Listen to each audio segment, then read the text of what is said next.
Welcome to McPlum, simple solutions served daily. In this video, I will explain how to use number format in Excel.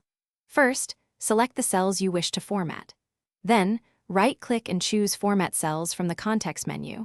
This dialog box is your central hub for all number formatting options. You can also use the number group on the Home tab of the ribbon for quick access to common formats. Applying the correct format makes your data much easier to read and interpret, improving overall clarity. Once in the Format Cells dialog, navigate to the Number tab.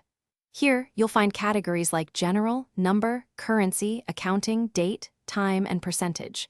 For example, selecting Currency allows you to choose a symbol and the number of decimal places, perhaps 2. Percentage automatically multiplies your number by 100 and adds a percent sign. Experiment with these standard options to see their immediate effect on your data. Beyond the standard options, Excel offers powerful custom number formatting.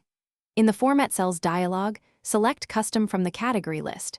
Here, you can type specific codes to define how numbers, dates, or text appear. For instance, ###0. 00 displays numbers with a comma separator and 2 decimal places.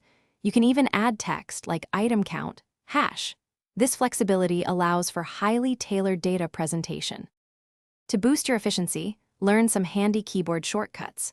For example, pressing Ctrl plus Shift plus the $sign quickly applies the currency format.